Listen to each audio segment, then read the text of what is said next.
안녕하세요. 담비입니다. 오늘 좋은 책 함께 읽기 세 번째 책은 아이의 방문을 열기 전에 이임숙 지음 창비 출판입니다. 이임숙님은 아동 심리와 어린이 책을 공부했습니다.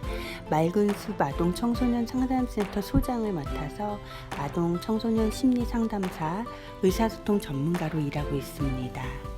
부모와 아이의 마음을 어루만지는 따뜻하고 힘있는 말에 힘을 강조하며 20년 넘게 아이와 부모를 만나왔습니다. 저서로는 상처 주는 것도 습관이다. 엄마가 되기 전에 알았으면 좋았을 것들, 엄마의 말 공부, 엄마가 놓쳐서는 안 될 결정적 시기, 따뜻하고 단단한 훈육 등이 있습니다. 프롤로그를 보겠습니다. 내가 만약 15살로 돌아간다면 나는 나의 부모님께 어떤 도움을 청하고 싶을까? 놀기만 하고 공부는 그저 재미없고 에너지를 어디에 쏟아야 할지 모르고 방황하는 청소년들도 모두 자신을 든든하게 잡아주고 힘있게 끌어줄 그런 어른을 간절히 바라는 것입니다. 나도 그런 어른을 만났으면 좋겠다. 어른들을 꼰대 취급하며 자신을 위한 충고와 훈계는 들으려 하지 않는 청소년들. 게다가 마음속 분노와 불안은 일탈과 공격적 행동으로 폭발하고 있어 어른들이 가까이 다가가기조차 무섭게 느껴질 정도입니다. 그렇다고 지금 우리 아이들의 마음이 부모 세대의 청소년 시절과 다를까요? 전혀 그렇지 않습니다. 우리 아이들은 여전히 모두가 인정하는 좋은 사람, 능력 있는 사람이 되고 싶다는 진심을 갖고 있습니다. 쉽게 흔들리고 유혹에 잘 빠지는 자신을 누군가 든든하게 잡아주고 이끌어주기를 간절히 바라고 있습니다. 이런 우리 아이를 도와주기 위해 내가 다시 10대 청소년이 된다면 나의 부모가 어떤 도움을 주기를 바라는지 한번 생각해 보면 좋겠습니다. 내 말에 진심으로 관심 가져주기를. 부족한 건 많지만 그래도 조금이라도 노력하고 잘하는 것을 인정해 주기를. 공부를 좋아하는 아이로 키워주기를. 관심 있는 일에 미친 듯이 빠져보도록 허락해 주기를. 혹시 위험하거나 자신을 망치는 일에 끌리면 단단하게 나를 지켜주기를. 내가 바랐던 부모 역할을 10대가 된 소중한 우리 아이에게 해줄 수 있으면 좋겠습니다. 그러기 위해선 우선 우리 아이의 마음을 얻어야 합니다. 세상에서 가장 어려운 일은 사람의 마음을 얻는 일이라고 생텍쥐베리는 어린 왕자의 입을 빌려 말했습니다. 그의 말대로 사람의 마음을 얻는 일은 어렵습니다. 하지만 부모와 자식은 다릅니다. 10대가 되어 방문을 닫고 제발 아무 말도 하지 말라고 비명을 지르는 아이들조차 아주 간절하게 부모가 자신의 마음을 열어주기를 바라고 있습니다. 그러니 10대 아이의 방문을 열기 전에 아이가 기다리고 있는 것이 무엇인지 아는 것이 중요합니다. 우리 아이의 10대가 눈부시게 성장하고 변화하는 마법의 시간이 되기를 바라며 이임숙 님이 프롤로그를 적으셨고요. 이제 1부 우리 아이 왜 이러는 건가요? 청소년들의 가장 큰 고민은 무엇일까에 대해서 함께 얘기를 나눠보겠습니다. 청소년 자녀를 둔 부모의 마음은 뭐라 말할 수 없이 불안하고 간절합니다. 제발 우리 아이 좀 달라지게 해달라고, 어떻게 하면 좋을지 방법 좀 알려달라고 요청합니다. 힘든 부모의 마음과 답답한 아이의 마음. 한 번만 휘둘러도 아이의 마음이 확 달라지는 요술지팡이가 있으면 좋겠습니다. 하지만 그런 일은 없습니다. 안타깝게도 청소년은 많은 정신과 의사들과 심리상담사들의 블랙홀이기도 합니다. 아이의 변화가 어렵게 느껴지는 가장 큰 이유가 바로 아이의 문제 행동을 바라보는 부모의 시각입니다. 부모가 하소연하는 모든 문제들이 정말 사실일까요? 과연 청소년들은 부모가 보는 것처럼 정말 아무 생각 없이 놀기만을 바라고 스마트폰에만 빠져 있는 걸까요? 나 또한 성인이라서 아이의 마음보다는 부모나 교사의 마음에 더 쉽게 공감이 가는 경우가 많습니다. 그래서 아이의 마음을 이해하기 전에 어른의 걱정스러운 눈으로 아이를 평가하는 실수를 저지르기도 합니다. 그런데 정작 상담을 시작해서 청소년 아이들의 진짜 마음을 알고 나면 걱정보다는 안타까움이 더 커집니다. 많은 문제의 시작이 어릴 적부터 부모가 아이를 문제로만 보거나 부모가 의도하는 방식으로 아이를 끌고 가려는 데서 비롯된 것임을 알게 되기 때문입니다. 어쩌면 아이를 달라지게 하는 것보다 더 어려운 일은 아이를 바라보는 부모의 부정적 시각과 고정관념을 바꾸는 것이라는 생각이 듭니다. 그래서 지금 우리 아이의 문제 행동 때문에 고민이 많은 부모에게는 정말 우리 아이가 문제투성이인지 알아보는 일이 먼저 필요합니다. 과연 우리 아이는 정말 문제가 많은 걸까요? 아이는 도대체 어떤 마음과 생각으로 살고 있을까요? 청소년들과 대화를 나누며 늘 감탄하는 지점은 사춘기가 되어 태도가 까칠해지기는 했지만 아이들은 여전히 의미 있고 가치 있는 삶을 살고 싶은 열망이 매우 강하다는 것입니다. 하지만 그 방법을 몰라 발버둥 치고 있습니다. 마음은 굴뚝 같은데 방법을 모르니 혼란스럽습니다. 이런 고민을 부모님이나 선생님께 말하면 결론은 항상 공부 열심히 하는 한 가지 길로 통합니다. 꼼짝하지 말고 책상에 앉아 재미도 없고 의미도 없는 공부, 아무리 들여다봐도 머릿속으로 들어가지 않아 고통스러운 공부나 하라는 결론을 듣기 일쑤입니다. 아이의 행동을 변화시키려면 아이의 마음을 이해하는 것부터 시작해야 합니다. 사람이 어느 순간 180도로 달라지는 일은 별로 없습니다. 마음이 변해야 행동도 변합니다. 그런 변화를 원한다면 아이를 보는 부모의 시각이 달라져야 하고 눈에 보이지 않는 우리 아이의 가능성과 잠재력을 엿볼 수 있어야 합니다. 자, 청소년 고민 1위는 무엇일까요? 통계청이 만 13세 이상 가구원 3만 9천 명을 대상으로 조사한 2018년 사회조사 보고서를 보면 13세에서 18세 청소년들의 가장 큰 고민은 공부입니다. 성적과 자기 적성을 포함한 공부 고민이 전체 고민의 47.3%를 차지합니다. 다음 고민은 외모입니다. 13.1%고요. 다음은 직업 12.3% 순이며 그 뒤를 이어 용돈 부족 5.8%, 용돈 좀 줘야 되겠죠. 신체적, 정신적 건강 4.0% 순이었습니다. 그리고 힘겨운 중고등학교 시절을 지나 청년기로 접어드는 19세에서 24세 청소년들의 가장 큰 고민은 공부에서 직업 문제 45.1%로 옮겨갑니다. 왜 19에서 24세까지냐면 우리 그 나라의 청소년 법적 연령이 9세부터 24세예요. 청소년 기본법에 의한. 그래서 24세까지 청소년으로 보고 있습니다.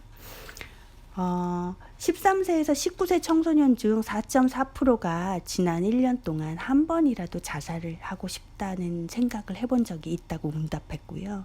정말 놀라운 수치입니다.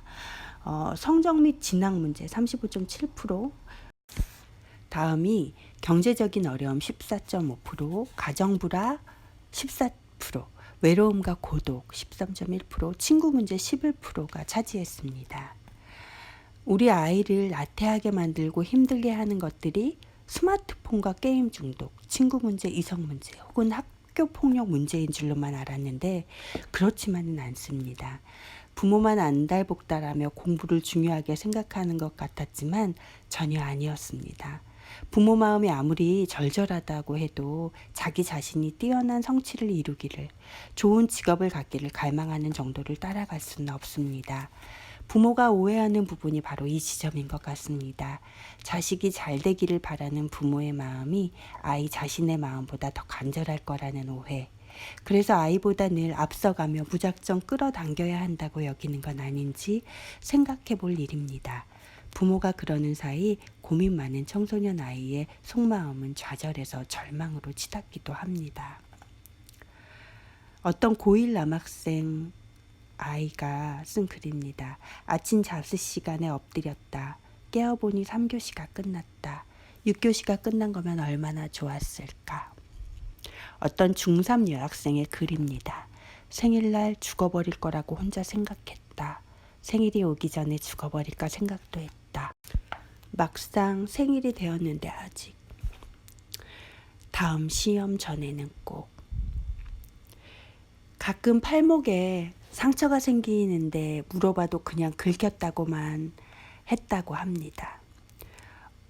이 중3 여자아이의 엄마는 아이가 의욕 없이 학교, 학원, 집을 오가기만 하는 모습에 속상해서 볼 때마다 열심히 좀 해, 집중 좀 잘해라고 조언했습니다. 그럭저럭 부모의 말에 순응하고 반항도 잘 하지 않는 아이라 저런 생각을 하고 있을 거라고는 꿈에도 몰랐다고 고백합니다. 걱정스러운 마음에 일기장을 들춰보다가 발견한 글이 죽어버리고 싶다는 글이었습니다. 알고 보니 팔목의 상처는 자해의 흔적이었습니다. 누가 괴롭혀서도 아니었습니다. 왕따를 당해서도 아니었습니다. 노력해도 안 될 것 같은 불안과 더 이상 힘든 생활을 계속할 수 없을 것 같은 절망의 표현이었습니다. 소중한 우리 아이들이 성적과 진학 문제로 고통스러워하고 있습니다.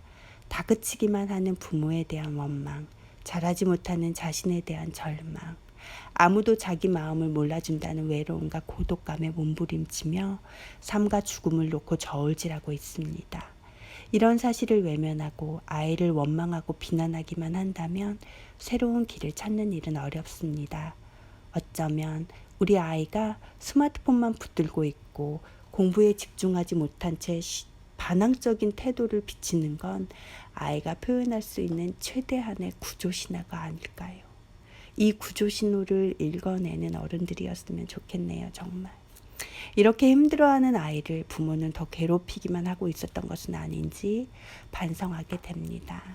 사춘기는 마법의 시간입니다. 사춘기 청소년의 마음을 돌보는 일은 10살 이전의 아이를 돌보는 것과는 전혀 다른 접근, 다른 방법, 다른 언어여만 합니다. 청소년은 아이이면서 어른이고 철부지이면서 성숙한 존재입니다. 아직 덜 컸지만 다 컸다고 생각하고 미숙하면서 완벽하다고 자만하기도 합니다. 지금 자신이 겪는 작은 세상이 세상의 전부라고 착각하기도 합니다. 아이가 10대로 보내는 시간은 어때야 할까요? 그 10년은 앞으로 어떤 사람으로 살아갈지 방향을 정하고 작은 것부터 하나씩 준비해가는 시간일 것입니다. 아이가 자기 존재의 의미를 찾고 삶의 즐거움을 찾아 여정을 떠나는 시간입니다. 한 사람의 삶 전체를 하루 24시간으로 생각해 보면 10대는 새벽 3시에서 6시 정도가 될 것입니다. 이 새벽에 부모가 해야 할 일은 무엇일까요?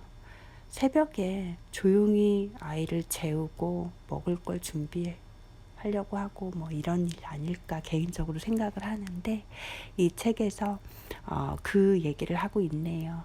왜 우리 아이는 하루가 채 시작되기도 또 아는 새벽부터 짜증을 내고 좌절하고 앞이 막막하다고 말하고 있을까요?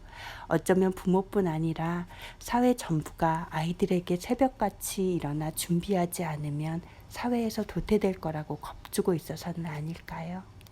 청소년기는 아직 푹 자며 에너지를 모으고 행복한 꿈을 꿔야 하는 시간입니다.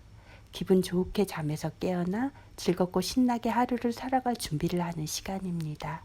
이런 아이에게 세상은 무서운 곳이니 열심히 공부해야만 한다는 것만 알려주면 아이는 겁에 질려버립니다. 다른 사람과의 경쟁에서 뒤처지면 안 되고 혹시 제대로 못하면 혼쭐을 내겠다고 협박하고 있다면 아이는 시작도 하기 전에 이미 도망갈 궁리만 하게 될 겁니다. 이러한 마법이 악몽이 되지 않았으면 좋겠습니다. 사춘기는 마법이라고 표현을 했는데요. 악몽 같은 시간들이 아니길 바랍니다. 다 널 위해 하는 말이니 참고 들으라고 강요와 억압이 사랑이라는 이름으로 포장되어서도 안 됩니다. 청소년기 10년은 그 이전의 10년보다 더욱 섬세하고 전문적인 부모의 도움이 필요합니다. 마음이 진정되고 평정심을 유지한 상태여야 지혜롭고 현명하게 아이를 도와줄 수 있습니다. 부모인 나의 마음을 먼저 살펴보기 바랍니다. 힘들면 잠시 쉬어야 하고 아픔이 크면 치유해야 합니다. 지치고 소진되어 있다면 다시 에너지를 회복해야 합니다.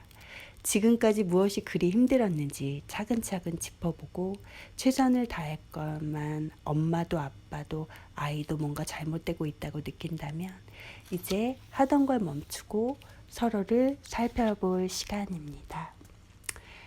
두 번째, 아이의 변심에 화가 나는 부모들입니다. 우리 아이가 이럴 줄 몰랐어요 라고 고백하는 부모들이 있습니다. 아이의 달라진 모습에 부모는 당황하고 충격을 받습니다. 걱정과 불안에 어쩔 줄 모릅니다. 어릴 적에 마음을 알아주고 안아주며 다독이고 칭찬과 격려를 하면 아이는 쉽게 달라졌었는데 청소년은 이제 그런 정도의 당근으로는 전혀 변화가 없습니다. 우리 아이가 왜 이러는지 알고 싶다면, 어떻게 하면 달라질 수 있을지 알고 싶다면 가장 먼저 아이의 마음을 살펴봐야 합니다. 중학교 3학년 시진이의 이야기를 통해서 아이가 왜 그런 행동을 하는지, 부모의 대응 방식에 따라 아이가 어떻게 달라질 수 있는지 알아보겠습니다. 중학교에 입학한 후 첫 시험에서 겨우 중간쯤에 맴돌기 시작하더니 성적이 점점 떨어진 시진이. 언젠가부터 공부하고 담을 쌓는 것 같아 정말 미치겠어요. 게다가 작년부터 온갖 중2병 증세를 모두 부리고 있습니다. 말 붙이기도 겁나고 혹여 성질 건드렸다가 무슨 사고라도 날까 싶어 아무 말도 못합니다. 정말 부모로서 속이 터져 미쳐버릴 것 같습니다. 제발 도와주세요. 어제는 학원 숙제 좀 제대로 하라고 한마디 했더니 소리를 지르고 집을 나가버렸습니다. 신발 신을 때 붙잡았지만 아이가 세게 뿌리치는 바람에 제가 주저앉기까지 했어요. 그런데 상담실에 시진이를 데리고 올 수가 있었네요. 그래서 선생님과 상담을 하게 됩니다. 엄마와 관계가 그렇게 악화되었음에도 불구하고 어떻게 상담을 받으러 올 수 있었는지 물었습니다. 그랬더니 시진이 대답이, 계속 이렇게 살 수는 없잖아요. 시진이의 말 속에 지금 이 상황 때문에 자신도 너무 괴로워하고 있음이 드러나 있었습니다. 이렇게라는 건 어떤 걸 말하는 거야? 시진이 대답이, 제대로 하는 것도 없고 성적도 엉망이고 학교도 가기 싫고 아무도 날 좋아하지도 않고. 시진이가 하는 말을 그대로 받아써 보았더니 4가지 주제가 나왔습니다. 성적, 걱정, 학교 가기 싫은 등교 거부 증세, 아무것도 잘하는 게 없다고 생각하는 자존감 저하, 그리고 무엇보다 인간관계에서의 좌절감을 표현하고 있었습니다. 아이가 자신의 어려움을 여러 방향으로 표출할 때 가장 먼저 접근할 부분은 공부 문제가 아닙니다. 아이가 공부를 더 열심히 하게 만들어달라는 요청을 굉장히 많이 하시는데, 아이가 힘겨운 중2병을 겪는 근원적인 문제가 공부일 수 있지만 일단 현재 자신이 가장 힘겹게 느끼는 문제부터 차근차근 풀어가는 것이 중요합니다. 그래서 상담 선생님이 또 이렇게 물어봅니다. 엄마는 늘 하던 대로 너에게 잔소리를 했을 뿐인데 그날따라 네가 그렇게 화가 폭발한 이유가 있을 것 같아. 무슨 일이 있었던 거 아니니? 이유를 말할 수 있겠어? 혼자 속 끓이지 말고 털어놓고 편안해지자. 말하는 것만으로도 속이 편해진다는 거 너도 알잖아. 다시 한번 강조하지만 비밀 보장. 시진이가 말을 했는데요. 좋아하는 여자친구를 자신의 친구가 먼저 그 여자친구에게 고백을 했다고 합니다. 친구에게 배신당하고 말도 제대로 못하는 자신이 너무 한심하고 멍청한 것 같아 화가 난다고 합니다. 둘이 사이좋은 모습을 보는 게 너무 괴롭고 그래서 공부도 숙제도 도통 할 수 없는데 엄마가 잔소리를 하니 자기도 모르게 엄마에게 폭발한 것이라고 얘기를 합니다. 화를 내고 집을 나간 후 시진이는 거리를 돌아다녔습니다. 밤이 깊어지자 다른 친구에게 재워달라고 부탁했지만 거절당했고 자존심이 상하지만 할 수 없이 다시 집으로 돌아왔습니다. 엄마에게 엄청 혼날 것을 각오했는데 엄마는 밥 먹었어? 식탁에 간식 있어? 씻고 먹고 자 하고는 다시 안방으로 들어갑니다. 다음날 아침 시진이는 엄마에게 사과를 했고 제 시간에 맞춰 학교에 갔습니다. 이번 사건을 겪으면서 아무도 자신을 좋아하지 않는 것 같은 마음이 들고 자기 자신이 쓸모없는 인간이라는 느낌이 들었다고 말했습니다. 시진이는 이런 마음을 엄마가 아는 것을 불편해했습니다. 그런데 여기서 우리가 눈여겨보아야 할 것은 어떻게 시진이가 마음을 진정하고 며칠 동안 자기 생활을 잘 유지했는가 하는 것입니다. 시진이가 달라진 이유를 보겠습니다. 이렇게 물어봤습니다. 며칠 동안 내가 진정하고 자기 생활을 잘할 수 있었던 이유는 뭐니? 시진이는 아주 담담하게 이렇게 말했습니다. 몇 가지 이유가 있는데 첫째는 다시 집에 들어갔을 때 엄마가 화를 안 냈어요. 그게 너무 고마웠어요. 둘째, 엄마가 절 위로해 줬어요. 엄마는 네가 나간 진짜 이유를 모르시던데 라고 상담 선생님이 얘기하니 시진이는 이렇게 말했습니다. 엄마가 그건 몰라도 그냥 다음날 엄마가 잔소리한 거 너무 싫었지? 엄마도 심하게 한 것 같아 미안한 마음이 들었어 라고 했어요. 그 말만 들어도 그냥 위로받은 것 같았어요. 그리고 저랑 대화도 많이 해줬어요. 요즘 학원 숙제도 제대로 못해가고 평가도 나빴는데 예전에는 엄마가 화만 냈는데 이번에는 저를 기다려주고 숙제가 너무 많으면 선생님께 부탁해서 좀 줄여달라고 할까? 이렇게 먼저 말해줬어요. 그런 제안도 좋고 화도 안 내니까 좋더라고요. 시진이는 엄마의 어떤 행동이 자신을 진정시켰는지 잘 알고 있었습니다. 엄마가 화내지 않고 위로해주고 개선 방향을 제안해준 것입니다. 그게 그렇게 큰 힘이 되었나 봅니다. 좋아하는 여자아이가 자신의 친한 친구와 사귀게 된 상황은 전혀 달라지지 않았음에도 불구하고 엄마가 아이를 대하는 태도가 달라지자 그 문제에 대한 스트레스도 견딜 수 있게 된 것입니다. 물론 시진이는 아직 스스로 감정 조절을 잘하거나 대안을 만들어낼 힘은 부족합니다. 하지만 이런 능력은 앞으로 아이가 배우고 터득해 가야 할 능력입니다. 시진이가 좀 더 성숙해진다면 자신이 감정 조절을 잘하지 못했음을 자각하고 그 점을 엄마에게 사과하고 자신이 잘못하고도 왜 화를 냈는지 진솔하게 말할 수 있어야 합니다. 하지만 아직 그렇게까지 주체적인 모습이 아니라고 해서 너무 걱정할 필요는 없습니다. 엄마의 대응 방식이 달라짐에 따라 시진이가 마음의 변화를 경험했다는 사실이 중요하다고 생각합니다. 이런 경험이 여러 번 누적되면 스스로 마음속에 긍정적인 사고 패턴이 만들어지게 됩니다. 아이는 그 후에 더 나은 표현을 사용하고 엄마 아빠와 같은 편이 되어 자신이 맞닥뜨린 현실적인 문제들을 창의적으로 해결해 가게 되는 것입니다. 이제 이쯤에서 시진이가 지닌 내면의 힘이 무엇인지 살펴보겠습니다. 시진이는 엄마에게 폭발하듯 화를 내고 집을 나갑니다.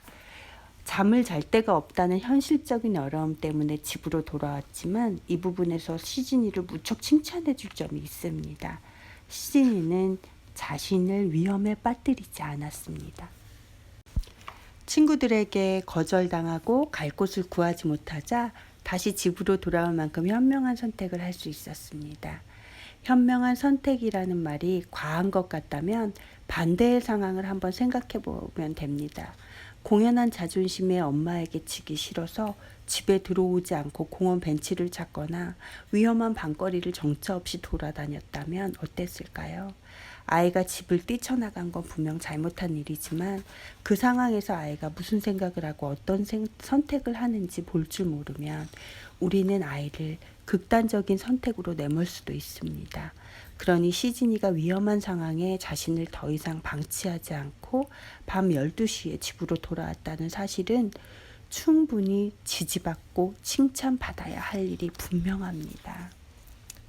엄마가 마음 조절에 성공한 것이 또 시진이가 변화된 큰 요인입니다. 시진이 엄마는 그 순간 화를 더 내면 아이가 다시 집을 나가버릴 것 같아 겁이 나서 화를 참은 것뿐인데 그게 그렇게까지 큰 작용을 했다는 사실이 믿어지지 않는다고 합니다. 그게 아이에게 그렇게 중요한 건가요? 네, 매우 중요합니다. 엄청 중요합니다.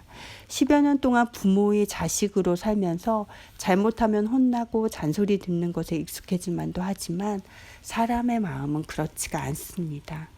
지속적으로 혼나면 스스로 자신이 무능력하다고 생각하게 되고 그런 자신을 더 싫어하고 미워하게 되며 점점 무기력해져서 더 이상 아무것도 시도하지 않게 됩니다. 심하면 부모를 원망하고 복수심까지도 품게 됩니다. 시진이는 엄마의 그런 행동이 처음엔 의아했지만 점차 그 느낌이 좋았고 엄마에게 감사한 마음이 들게 되었다고 합니다. 그런 감사한 느낌이 아이를 변화하게 만듭니다. 엄마의 약간의 노력과 시진이의 스스로를 지키는 힘 덕분에 한 번의 작은 성공 경험이 생겼습니다. 중요한 것은 이번 경험을 통해 자신이 어떤 생각을 했고 어떤 깨달음을 얻었는지 이야기를 나누는 일입니다. 그래야 그것이 자신의 행동을 결정하는 신념과 가치관으로 잡을 수 있게 되기 때문입니다. 저는 이 부분이 너무 감사한 부분인데요. 아이들에게 작은 성공의 경험을 주는 것 굉장히 중요합니다. 그게 쌓이면 자존감이 높아지죠. 작은 성공의 경험들이 많은 우리 아이들이었으면 좋겠습니다. 근원적인 문제를 다루는 것이 굉장히 중요합니다. 아이들의 현상적인 문제, 그것을 한꺼풀 벗겨보면 구석에 숨어 있습니다. 근원적인 문제를 볼 수 있는 우리들이었으면 좋겠고요. 초등학교 때 공부도 잘하고 엄마에게 자랑스러운 아들이었던 시진이가 왜 중학교 학생이 되면서 공부에 흥미를 잃고 점점 무기력해졌는지 살펴보았는데요. 상담 선생님이 질문을 이렇게 합니다. 너 초등학교 때 공부를 굉장히 잘했다고 들었어. 맞아? 그랬더니 시진이가 네, 그땐 잘했죠. 어떻게 잘할 수 있었어? 그냥 엄마가 시키는 대로 했으니까. 정말 시키는 대로 다 했어? 안 하면 혼나니까.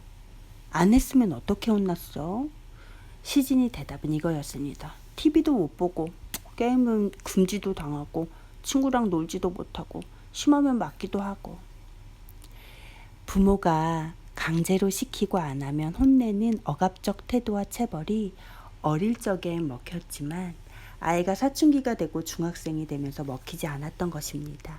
조금 다르게 말하면 힘이 약해서 당하기만 하던 아이가 엄마만큼 키도 덩치도 커지고 더 이상 참기 어렵다는 마음이 생기면서 나타난 결과일 뿐이었습니다. 시진이에게 필요한 건 단순히 공부를 열심히 하도록 도와주는 것이 아니었습니다. 엄마와의 관계에서 겪었을 아픔과 상처, 포기와 좌절에 대해 다루어야 했습니다. 시진이가 경험한 과정은 우리나라의 많은 아이들이 겪어온 것과 크게 다르지 않습니다. 체벌의 유무만이 조금 다를 뿐 잔소리, 억압, 강제, 혼나는 과정은 거의 비슷합니다. 난 그렇게 심하지 않았는데 라고 생각할 수도 있겠지만 조금 친절하게 혼을 내건 거칠게 혼을 내건 아이의 입장에서는 비슷합니다. 시진이와 엄마와의 관계 회복, 시진이가 스스로 잘해온 것들을 알아가는 과정, 그리고 시진이가 변하도록 도와줄 수 있는 것들에 대해서는 좀 더 깊이 다음 시간에 문제가 터진 후에 후회하는 부모들, 너무 멀리 가버린 듯한 아이들을 잡아야 되는 그 얘기를 해볼 거고요. 이번 시간 이후에는 아이의 내면의 힘을 믿어주는 어른으로 또 작은 성공의 경험을 줄 수 있는 어른으로 서 계시다가 다음에 다시 만나겠습니다. 담비였습니다. 감사합니다.